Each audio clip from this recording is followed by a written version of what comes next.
She was a Forbes 30 Under 30 rising star. Her startup promised to fix America's broken student aid system. And in 2021, JPMorgan Chase, the biggest bank in the United States, bought it for $175 million. There was just one problem. Most of her customers did not exist. They had been invented.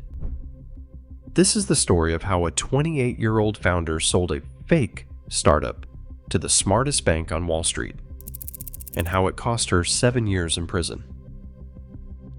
Charlie Javice grew up in Westchester County, New York, splitting her time between Mamaroneck and Larchmont.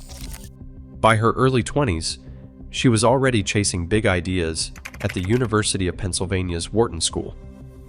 Wharton's reputation for producing financial leaders gave her access to mentors and early investors. She launched Frank in 2017, promising to make college financial aid simple for everyone. For millions of American families, the FAFSA, the free application for federal student aid, was a maze of paperwork and confusion. Javice's pitch was straightforward. Frank would guide students through the process, breaking down barriers that kept many from getting help.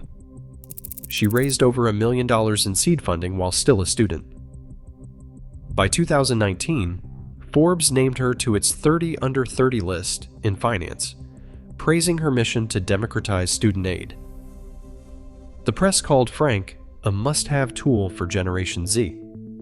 Javice became the face of a new wave of fintech founders, young, ambitious, and determined to fix what big banks had ignored. JPMorgan Chase entered the deal with a clear target: the next generation of banking customers. In September 2021, the bank announced it was buying Frank for $175 million in cash. The press release cited a user base of 5 million students, a number repeated in board presentations, investor calls, and internal memos.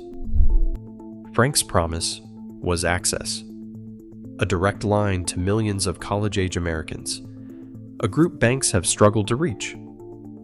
For JP Morgan, the logic was simple. If even a fraction of those students opened checking accounts, took out loans, or signed up for credit cards, the acquisition would pay for itself many times over. Leslie Wims Morris, head of corporate development, championed the deal, describing Frank as a strategic foothold in a market the bank wanted to own. The numbers? 5 million users and projected $30 million in annual revenue became the foundation for the $175 million price tag. No one at this stage was asking about the quality of the data.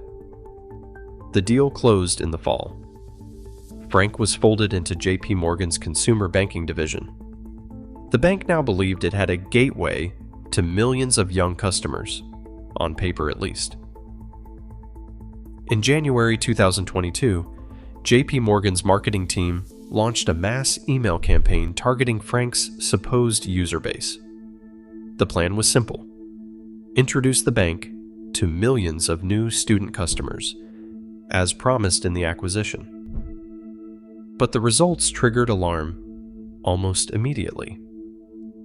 More than 70% of the emails bounced back as undeliverable, a bounce rate far beyond the industry norm of just a few percent.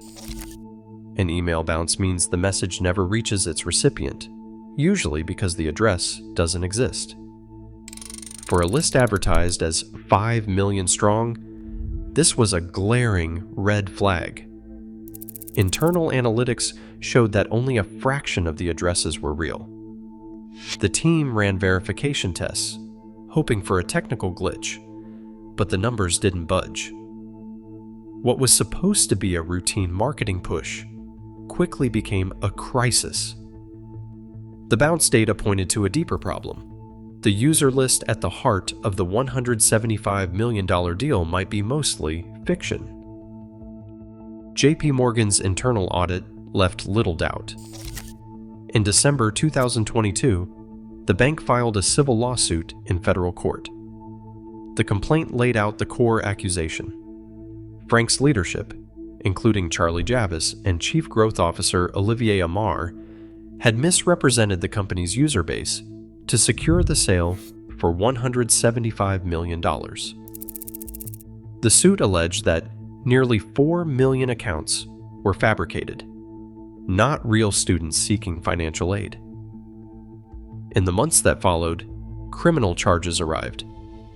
Federal prosecutors in the Southern District of New York indicted Javice and Amar in April 2023 on counts of wire fraud, bank fraud, securities fraud, and conspiracy. The indictment described a deliberate scheme, millions of synthetic identities created with the help of a data science contractor, inserted into Frank's database, and presented as genuine customers. Prosecutors introduced evidence of bulk uploaded fake records, Slack messages, and code used to generate the data. The jury accepted this proof. The story, once about a promising fintech, now played out in courtrooms, with both civil and criminal cases advancing in parallel. The question was no longer whether the user base was inflated, but how such a large-scale deception could pass through one of Wall Street's most sophisticated deal teams. The jury in Manhattan returned its verdict on March 28, 2025. 12 men and women found Charlie Javice guilty on all counts: wire fraud, bank fraud, securities fraud, and conspiracy. Their decision was unanimous. The evidence was overwhelming. Millions of synthetic customers, created with the help of a data scientist, were inserted into Frank's database and passed off as real. Prosecutors laid out the chain of Slack messages, invoices, and code. The defense argued Javice never intended to deceive, but the jury did not accept it. In that moment, the question of whether Frank's user base was fiction became a matter of legal fact. The gavel fell. Charlie Javice now faced sentencing. Judge Alvin Hellerstein handed down an 85-month prison sentence. Charlie Javice was ordered to forfeit $22 million and pay $287 million in restitution to JPMorgan Chase. Released on $2 million bail while her appeal moves forward, she stood in court and apologized, insisting she never intended to commit fraud. The court's order drew a sharp line: restitution for the bank, forfeiture to the government. Yet the case left a deeper uncertainty. If one of the world's largest banks could buy millions of phantom customers, how many other deals are built on numbers no one has truly checked? In March 2025, a jury convicted Charlie Javice of fraud. She is appealing, and she insists she had no intent to deceive. JPMorgan paid $175 million for customers who never existed.